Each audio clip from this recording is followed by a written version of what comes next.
back. James Harden right on target. Bang, bang, George Niang to Paul Reed from Tyrese Maxey. Joel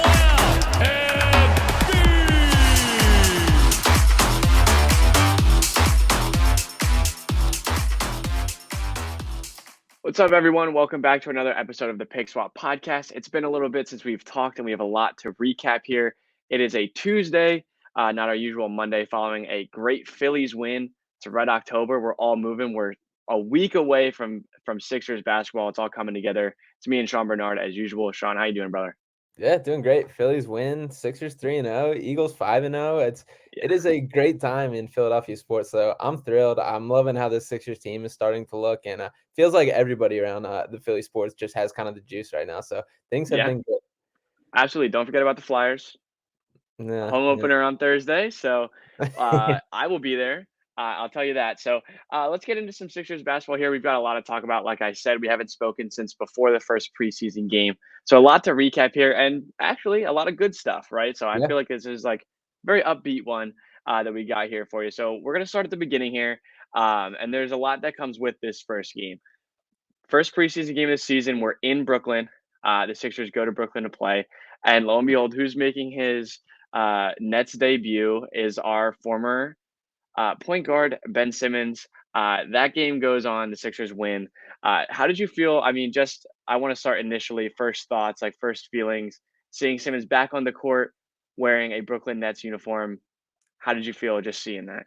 I'll say it didn't affect me much, less than I even thought. Not that I expect to be heartbroken or whatever seeing him out there. There was a little bit refreshing. I think a little bit of a refreshing feeling to see him being the exact same guy. He's just Ben Simmons. Who he is who Yeah. he is, and the people who still have those dreams of him becoming this all-star Hall of Fame player should give up on him. He is who he is at this point. It's very clear that he's not willing to put in the work to improve the jump shot, to do things to add layers to his game, because he's had all this time to do it and there's been no results. I mean, the clip going around today of the Nets, the little 12-footer or whatever that he threw up that just airballed out of I don't even know how to describe that, but that's another that I just have no words for. But I wasn't moved by seeing him on the floor. I didn't think he looked particularly good. I know there's a lot of rust that needs to be shaken off, but he is who he is. I see the little Kevin Durant quote sneaking out already. Kind of he said how he's not here to babysit today, which Embiid literally had said the direct same thing last year and kind of got grilled for it. So I do think that there is going to be some sort of fireworks down the line in Brooklyn, but it feels good for him not to be a Philadelphia 76ers problem. Yeah, I can say honestly, really mirror a lot of things you said there. Seeing him didn't affect me the way I thought it was going to. I thought I was going to be leading up to that day, I was like, oh, this kind of sucks. It's kind of weird. I don't like it. And then, after the first couple possessions, it was just kind of flowing into the fact that it doesn't matter anymore. Not our problem. We don't have to deal with it. He does look the exact same. I actually spoke with a Nets fan on Saturday night, and I was like, "Man, how do you feel? How's it going? How's it treating you?" And he was like, "Yeah, you know, he did the same exact thing that we always did. He doesn't have to. He doesn't have to shoot. It's gonna be okay. We get a great offense. A lot of guys that can do a lot of things. He just has to be Ben Simmons, and he'll be fine." It's like, yeah, man, Yeah. enjoy it. So it was nice to get that over with. Honestly, Yeah. nice to finally get it out of the way and put it behind us. And the feeling of not having many feelings about it kind of felt like it's behind us. It's gone. It's like seeing an ex-girlfriend years ahead and not feeling it anymore. And you're like, yeah, it's behind you. So the Simmons thing is behind us finally. Let's move into what actually happened in the game. We've got a lot to talk about. Tyrese Maxey, you want to start there? Yeah, let me jump into this. Okay. I'll pose this to you, James, because I know you've been a Ben guy in the past. You've had Yes. your heart in that corner. I Mhm. believe right now the Tyrese Maxey that is right in front of us, as he currently is better than Ben Simmons will ever be on a basketball court. That's an interesting one. Um, I'm I'm not gonna argue for either side. I don't I don't think. Tyrese is incredible, man. Really really excited to see what he's gonna do this season. But he's just been lights out. Mhm. We're hardly seeing the kid miss. So it's that version of Tyrese Maxey, the guy that played last night. Yeah, probably. But it's pretty brutal that we're having that conversation right now. Don't you think? Yeah, I mean, I'm blown away. Like, let me just Yeah. go through. Obviously, some of this is not sustainable. Like, we understand, like, these are Yeah.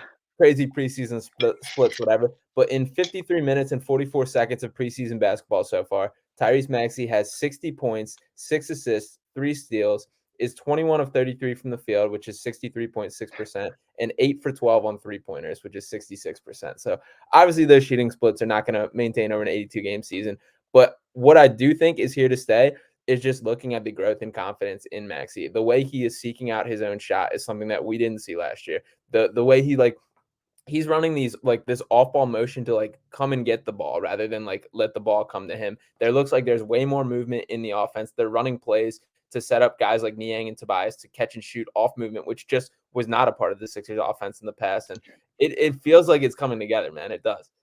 Yeah, man. Isn't that weird feeling seeing like different like little things that they're doing, like getting Tyrese Maxey in certain positions. But to before we even get in like talking about the offense and the way the team has looked and the way they've talked about each other, I do want to like just on that the Maxey point. Man, dude, he's playing his game, right? I think that's kind of where he's matured into, as we've seen time and time here and there where he's getting into rhythms and he's really potent at those times. And there's been games and stretches where he's been fantastic. And in those times, that's when he's like in his own game. He's playing his game and doing it to the best of his ability. Right now, he's taken that game a step above and he's become a master at his own game. That's when you're seeing the incredible shooting splits because he's comfortable, man. That the shot is replicable, it's strong, it's solid, it's fluid, and obviously the shooting was a question coming in, quote unquote. We never really, I think, doubted it too heavily. But Mhm. the fact that this is year three, man, and he's coming in and it looks as good as it does, is incredible in its own right. Let alone the fact that he's shooting 60+% from three, through these first couple games. Obviously, we haven't even gotten in the season yet, but the growth is there. It's not in question at all. We saw it last season. He's one of the best three-point shooters in the league last season, and he's only gotten better, and he's only gotten better at creating it on his own. It's really just an incredible thing to see him grow at this point. And this season, I think they're going to rely on him to be an offensive motor for a good portion of games. Yeah, and his range has expanded too. Like he's no longer last year when you look at the three-pointers, he did a lot in the corner. His three-point percentage leaped from 39% before Harden to 48% after Harden, and then he ended 42.7% on the year with those averaging out, which is both crazy numbers. Like even before Harden, Yeah. that's still I will be completely satisfied if he shoots 39% through this whole season. I'm totally fine with that. But my point of this is like he's no longer just those like toes on the line three-pointers. He sat a lot in the corner, hit a lot of corner threes last year. Like he hit one last night, like comfortable 4 feet behind the line off like a little hop. And like he now is like expanding his range into that like quote unquote 4 point range, the Dame Lillard range, and that kind of thing. And that like it comes with the modern NBA and kind of comes how things are changing. But to be kind of ahead of that curve and seeing that this early is super encouraging. I'm also seeing a ton of growth in his decision making as a passer too. And again, this is preseason reps, limited opportunity. He talked a lot about this summer, like running live game sets to just like work on making decisions, like when to attack, when to create for teammates. I've seen a lot of him getting downhill, being willing to dish off. He had a couple moments with B-ball Paul. The assist numbers aren't popping off the page yet, but just the decision making is what I'm encouraged to see. And this is more of a long-term goal for him because as James Harden is here, he's still going to be the guy centralizing, like running the Sixers offense. But if Maxey can become like an elite playmaker in addition to everything he's do scoring, like he has like top 10 NBA potential if he can make that happen. Yeah, I mean, that's like you said, it's kind of a project with him. Not necessarily like he's always been a smart basketball player and he does a lot of things right. It's gonna like you said, it's gonna be limited options here because of how often that James Harden is not only setting him up but setting everything else up. And his job right now is to score. The numbers are probably never going to jump up at you, but the little things you've seen at times with him making the right decisions, knowing when to be selfish versus selfless. I think it's a really difficult thing, especially for a kid, a guy that's his age, that's now getting the volume that he's getting in terms of scoring. It's really kind of hard to find that in between. It's something he battled with a lot last year. Yeah. When to try to be a point guard, when to try to facilitate versus when to try to score. And I think that coming naturally to him just makes him just like increases his ability even more, and makes him more of a threat from everywhere. And I think the growth that we've seen there is tangible enough to expect him to take that step as well, which Like, you can only ask for so much from him, but seeing what he's been able to do, it's just like, what is telling us not to expect him to grow in every single area because he's already done it so much. Yeah, it really is amazing. And like I saw that Derek Bodner and Rich Hoffman like debating on Twitter last night. Like, when's the prior to Maxey, who's the Sixer that we've seen take the biggest leap forwards in their game and their time here? And Embiid was like kind of the one discussed, but obviously very different circumstances there. And then like dating back, like they're throwing out like Andrew Toney, maybe Andre Iguodala, and like the fact of the matter is like this type of improvement from a player really just doesn't happen. Like just the leaps and Yeah. bounds better that he's gotten, and it's amazing. I think he's going to be. I think there's a very real chance that he turns into like the number 2 option on the Sixers team. And to that point, I do want to ask James, what have you seen from James Harden this so far this preseason? Do you think there's extra burst there? Are you encouraged, or overall, what are your thoughts? Yeah, I mean, I think the idea of what I'm kind of expecting from James Harden this season is to be just an improved version of what he was last year.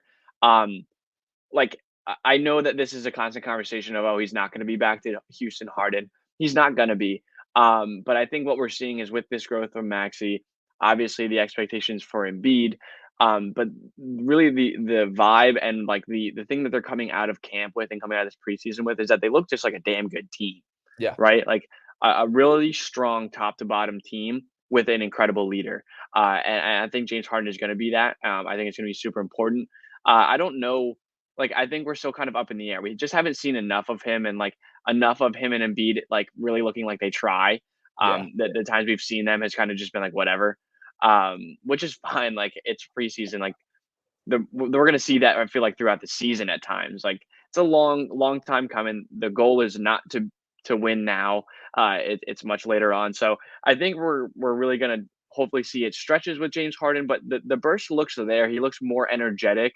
It looks like at times like he just looks more like light on his feet, right? And, Yeah. and I think that's just like those are encouraging signs at the very least. And since we haven't really seen him, you know, lace him up real tight and go for it, I think it's okay for those to be like just the encouraging things that we've seen and just for him to be himself. Yeah, I've seen more. Like, I think it's improvement from last year. It's not quite as much as I was like hoping, because Yeah, really, like a lot of what I am hoping to see is purely like eye test judgment. Like, does he have that kind of yeah, like shake, that one on one, be able to get past the guy? He had a really yeah, encouraging moment last night where he singled out Jared Allen, called an isolation on him, got a step on him, took him all the way to the basket, and got a lane around him. And Jared Allen is a guy who has been an all-star, has extreme length, legitimate 7-footer, and a very good interior defender. So that was something that I was happy to see. But like I think we're seeing like the progression, like the baton being passed to Tyrese Maxey quicker than we expected. And I don't think that's yeah, necessarily a bad thing. And another thing that I think is very important is defenders are still guarding Harden like he is still that guy. Like he's still getting yeah. double. He's still like not giving any space on the perimeter. He hit 2 threes last night. He had a nice step back, drew a foul with the step back. He's like he looks more like himself, but I do think it's like the James Harden of old is more far gone than I was hoping. Yeah, and I think, I mean, again, I think there's going to be stretches and I think there's going to be times. I think the signs that I've seen from him athletically, just like looking a little bit more like himself than normal, I think that kind of alludes to him being able to bring that guy out a little bit more often than what we saw last year. And I think that's just kind of like, for me, that's just what I'm basing it off right now. Like, Mhm. we saw it at brief moments in time last season.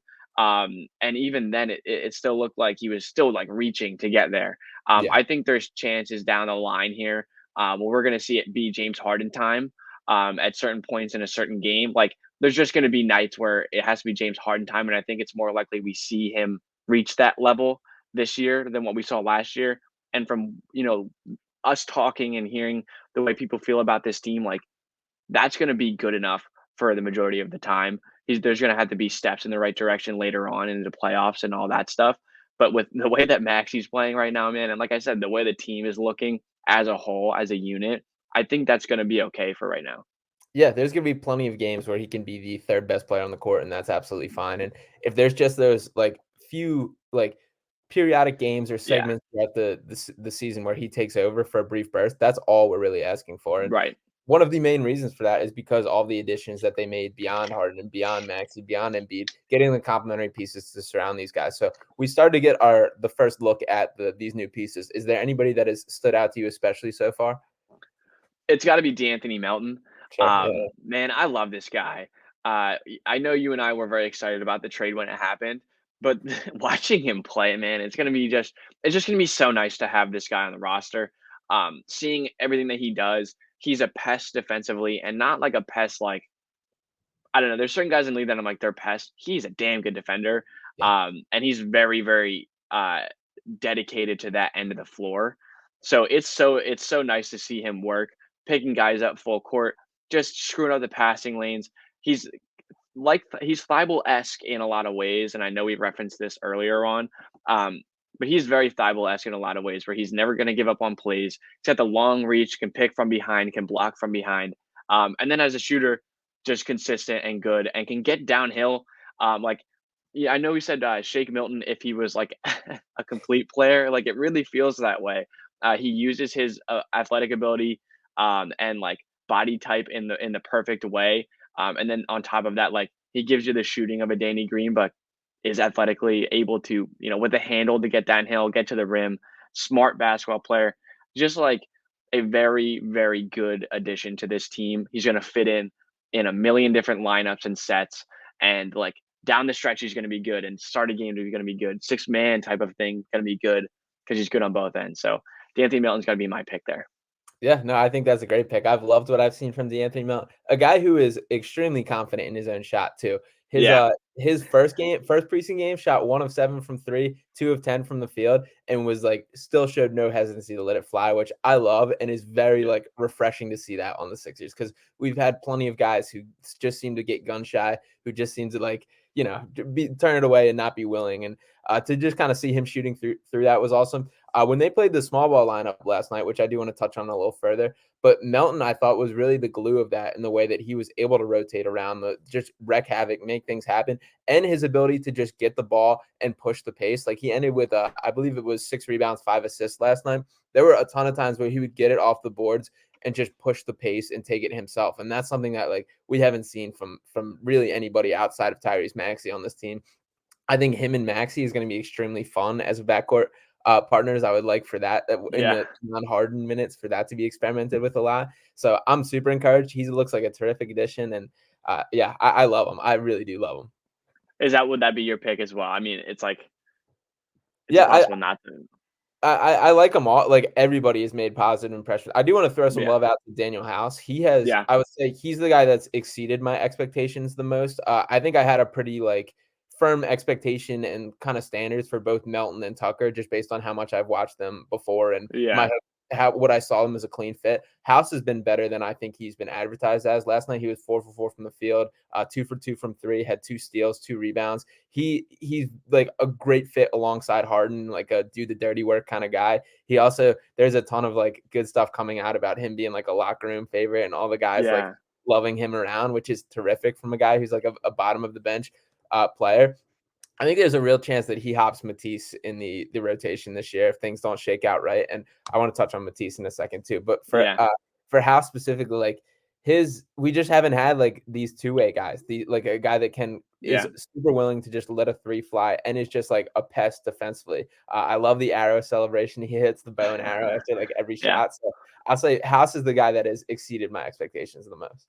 Yeah, I think I agree with that. Like Melton, I think we both knew was going to be a really like high impact player on this team, and like you said, I think there's going to be certain times where like he's going to be a dude that's going to win you games at times because he's just going to get hot from 3, or turn it up defensively, change the game defensively, and having guys like him and House, and like even Tucker in ways like guys that can get the board and just move, right? Like I think this team has opened up a bit, especially in the last 2 years. But like before then, it was like you got to get the ball to the point guard, and then Simmons is going to do something with it, and who knows the reason behind that. But like seeing this team have multiple guys, be able to pick the ball up and go, and no one have problems with that. Like it's a refreshing change there. In terms of House, man, like I think our expectations were very low for him coming in. It was kind of like he'll play, he'll be around. He'll do good.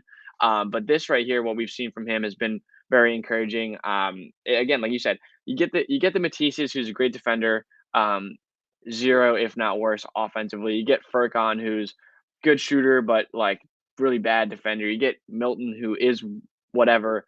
Like Danuel House is a good, very solid on both ends. Anthony Melton is very good on both ends. Like you just took these guys, added their attributes together, and upgraded them, and it's like we're feeling very good about the depth that you have in the wing, which is something that we haven't said maybe ever. So Yeah. it feels good to say. Yeah, definitely. I want to get your thoughts on Matisse and your outlook for Yeah. that, because I've been pretty low on Matisse. I know. So you obviously saw the first 2 preseason games in depth. You were working Wells Fargo, so we're a little bit in and out of last night. I'll take you through Yeah. the Matisse game last night, the Matisse Thybulle experience. So he first checks into the game. One of the later substitutions, he gets a wide open 3 right in the corner and just straight airballs it on his first attempt, right? Gets another like wide open attempt and just straight bricks it. And then he has 3 more like contested tough threes and drains all 3 of them. So he ended 3 of 5 from 3, 3 of 6 from the field. He's definitely more willing as a shooter than we've seen him. Like he is letting it fly, to give him his credit. And that is like what I was hoping to see, what Doc Rivers has talked about, what he's hoping to see. How do you feel about Matisse Thybulle's chance of getting minutes this year? I feel good, especially early on. Like I know you just talked about House, and what he can do. I think it is Matisse's spot to lose when you think about it that way. And I think the expectation and like the role that'll be played by Melton will be completely different from what we've seen, than what Thybulle will be bringing. So I mean, especially early on, I think he's going to be the guy that's getting those, like whatever role you consider that to be. I think that he'll, play those minutes. Uh, if he's shooting the way that he's been shooting, man, like he's been solid. He hasn't been great, but he's been solid, and that's all you can ask for from him. He's been willing. He's still just like, I really don't want the ball in his hands unless he's shooting it. So like, I'm happy with him shooting it because he's just like not good at really anything else. Yeah. Unfortunately, so like, I think that's the biggest thing right now. Like, we see the willingness to shoot and maybe a little bit of improvement in form and what have you there. I think it's still the fact that, like, when the ball touches his hands, I think all of us are like, dish it, get it out, move it. Like, if you're not shooting it, move it. So I think that's like the frustrating part there. But I still think he's definitely worth the minutes and worth playing in those minutes. I think he's deserved it, I guess, from what I've seen so far. I don't mean Yeah, too definitive, you know what I mean? sure. Yeah. And it is preseason. So all of this we kind of have to take with a grain of salt. Like, Yeah. I will judge game 1 of the regular season like way heavier than I feel about any of these 4 preseason games, as Yeah. kind of, whatever as that sounds. But another guy I want to touch on is PJ Tucker and what he's done. And just kind of, first off, like the versatility. We saw him play small ball center last night. I really like the look of that. We haven't had the tools to really do that throughout to Yeah. Rivers. I know we've been critical of that not happening. I thought Tucker did a very good job. He's going to be, I've said on this podcast that he's going to be the most impactful four-point per game scorer that in any free agent signing. I think that's Yeah. going to be the case. And like, even Yeah. the one game that we did see with the true starting lineup, like the way he set off ball screens, he freed up Maxey for a couple. Yeah. He had 2 offensive rebounds in the same possession. One of them he dove on the floor for at 37 years old in the middle of a preseason game. So I think he's been exactly as advertised, exactly the missing piece. What are your thoughts on Tucker? Yeah, fully agree. I love this guy, and I think he's going to be like, I mean, he's going to be loved here, right? Yeah. I think everyone here is going to be, he's going to be a fan favorite. Defensively, like, he's just, like, you talk about leadership, Harden and Embiid are obviously, like, the guys because they're the guys. But, like, PJ Tucker defensively, hearing him, you hear him through the TV. He's yelling all the time. He's Yeah. constantly talking. And, like, that is a huge communication is a massive thing on the defensive side of the basketball. So like just that alone makes him an upgrade in that situation, or makes him a very helpful defender. And then add on top of that, he's willing, he's hard nosed, he does the dirty work, like you said, and he's versatile and just an incredibly smart player.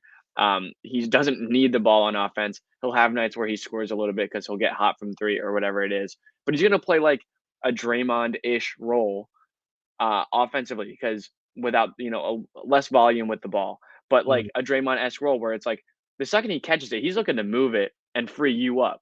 Which I think that chemistry with Maxey is going to be fantastic. And I think it's going to help Maxey a lot. So like all the growth we've seen from Maxey, pair that with a lot of smart guys around him that are looking to help him out to score. PJ Tucker, I think, is going to be a huge help there. So really can't wait to see, especially down the stretch, what he brings to the table here. Yeah, definitely. I'm super excited for everything he brings. Yeah. And I saw Daryl Morey retweeted last night one of the memes from I think I forget who posted it, but it was like that, the water coming out of like the tunnel thing, and it said Yeah. like struggling like NBA contender with desperate thing and like slap over it, just like Yeah. sign PJ Tucker. So I love that. That's how it feels. But yeah, I've been very encouraged with just about everybody so far. I guess the bottom of the roster is kind of like one of the storylines I've been curious on. Yeah. We're seeing it looks like the Charles Bassey days of the Philadelphia 76er are over. I think the Sixers playing Michael Foster and both the two-way guys over top of him last night as like full out emptying the bench and Bassey not getting any run, I think is a pretty clear indication. So any thoughts on that? Yeah, I mean, like, it's really hard to have an opinion on this kid. We really haven't seen much from him. So, I mean, obviously, if he's not here, wish him the best of luck. Mhm. Um, it seems like something that they probably like. He seems like a guy they won't just cut. I I think they feel like are. he should. Like that I kind think of that's the sucks. plan. Yeah. That kind of sucks. But whatever. I guess. I mean, like again, I think in this situation, like it just doesn't belong here. It's not anything against him from what I'm like gathering. I think the guys like him a lot. I think he has a lot to offer. It's just not the situation for a man. I think the fact that you have not only the best big in the league or one of the two, Montrezl Harrell you have as a fantastic backup, and he's going to play that role for the majority of the year. We're also seeing the fact that like Paul Reed is going to be a guy here. Like Mhm. he has made the transition from being a project to a potential to a guy that's going to get minutes. He's going to be a player on this team. So like, where does Bassey really fit in? He's a guy that probably is too good for the G League at times. Like he deserves to go play somewhere that'll need him or want him or like have a plan with him. So like, as much as it sucks to see him go because we never really got to learn what he is, I think it's okay for him to move on and go get a chance somewhere else. Yeah, I feel bad. It sucks. I feel a similar way about Trevlin Queen in that, like, I Mhm. think he's an NBA guy. I think Bassey's an NBA guy. I think he's going to be like a successful backup center somewhere else. So it sucks to just like cut those guys and let them go for free. But you can't keep everybody.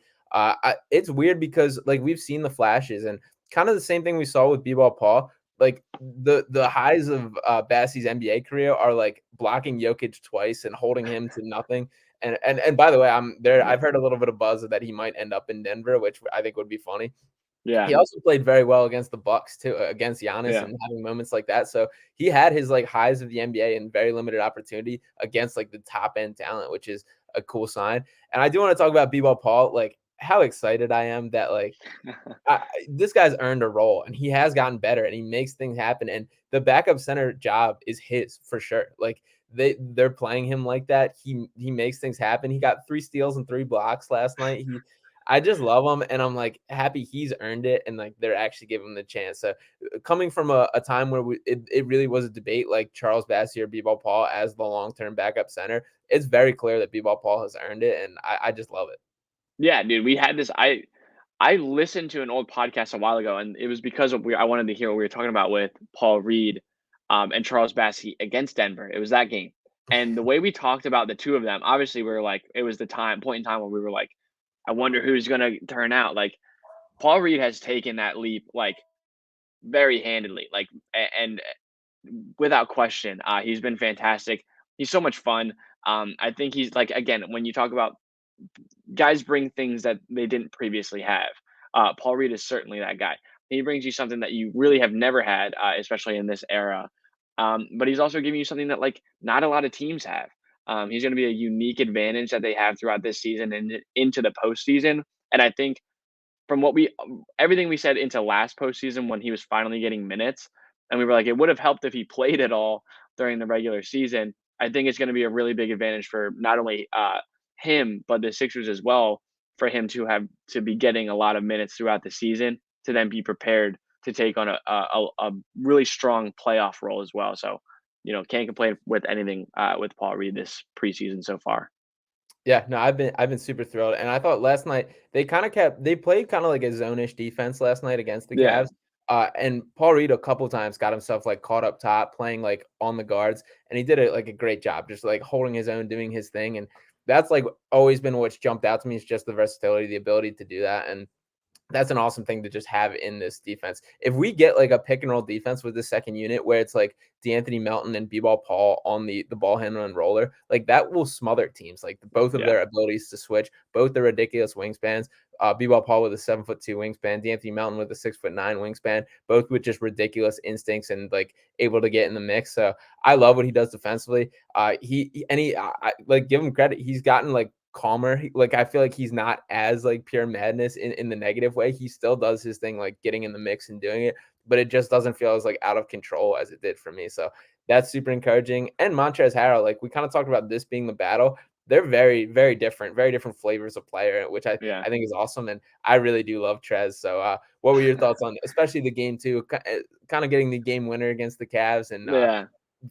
just awesome. What are your thoughts on Trez so far? Yeah, so pretty quick turnaround for you there. We went from like really not wanting him at all to being very happy he's here. And I think you made a really important point with like the idea of him and Paul Reed. Like they can play alongside each other, they can play without each other, they can both play the four, they can both play the five, they can both how they might even end up both playing with Embiid at times. So it's like I think what they've done is like just given themselves really strong options with the backup center, rather than like having to pick a poison. It's kind of just like pick the remedy.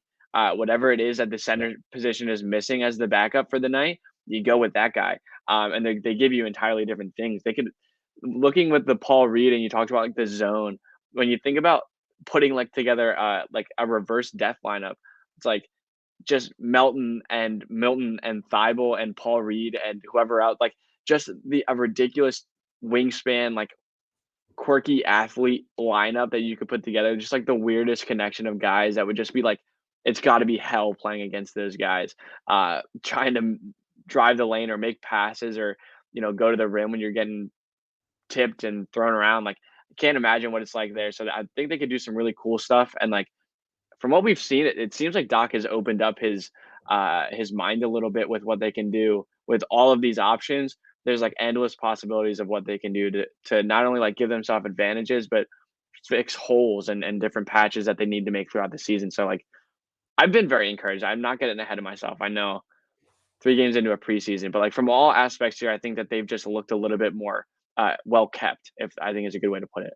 Yeah, and in fairness to Doc, like he's been somewhat handcuffed in like what he's been It's able to true. put out for lineups and just having the tools. He now like Daryl Morey's done a terrific job this offseason of like providing all the tools, all the different like lineups that he would need, the types of players, styles of players, and things to add. So I do think this is a make or break year for Doc Rivers specifically and for a lot of these Sixers players. And we've talked about that before, but the pressure, expectations and pressure kind of come together, and I think we're Yeah. seeing both that rise with this team in a very positive way. So I'm thrilled with everything I've seen.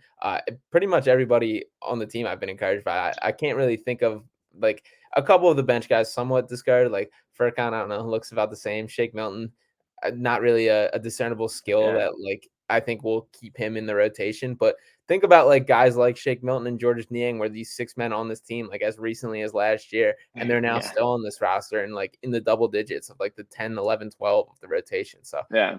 that's a major sign of the depth they got and like a huge reason for optimism heading into the year. Yeah, absolutely. And like I said, there's going to be times where guys go down or need time off or whatever whatever it is. And you went from like having to move one bench piece into the lineup and then the rest of your bench just be like a mess and have like nobody to fill in those spots to like you might just do it just for the hell of it, just to see like what the matchups look like and what the offense looks like and defense looks like with different guys. Like you have those options. It's like the exact opposite of what we felt over the last couple of years. And not only that, they were able to keep the top end talent as well, which just makes this team even more scarier. So like you could get killed from any point in time. You know what I mean? It's like obviously Embiid and Harden are going to kill you. Maxey's going to kill you. Uh, Hell, Tobias might kill you. And then if you go past that, you have a great bench and the depth and the versatility defensively. That'll kill you. Like you just have different ways to win and good teams with situations where different matchups and different series cause for different things. They have the ability to do a lot of that, which like just makes you feel better about the team as a whole. Yeah, 100%. And we've gone through this like entire episode without even talking about the guy who is MVP runner-up last year and the guy who Patrick Yeah. Beverley called today the most dominant player in the NBA. So Joel Embiid's still around. He doesn't really need to do anything in preseason. No. He kind of played in that second game, didn't do anything special, but that's Yeah. completely fine with me. Sleepwalk through it, be ready for the real thing. And this team really does feel like it's coming together. So I'm thrilled. Yeah, man. I can't wait. We are too close. It ran up on us, I feel like. But 1 week, right? Tuesday Yeah. So in Boston Boston. Celtics. Yeah. But yeah, so that's all I think we got for you guys today. Appreciate all you guys for tuning in. Make sure to drop a like, drop a subscribe if you have not already, and check out everything else we got going on the channels. Got a bunch of short stuff going out, putting a little bit of focus on that. Had something come out for the Phillies game today, some Eagles recap. So make sure to tune in, get with us on socials, and as always, trust the process.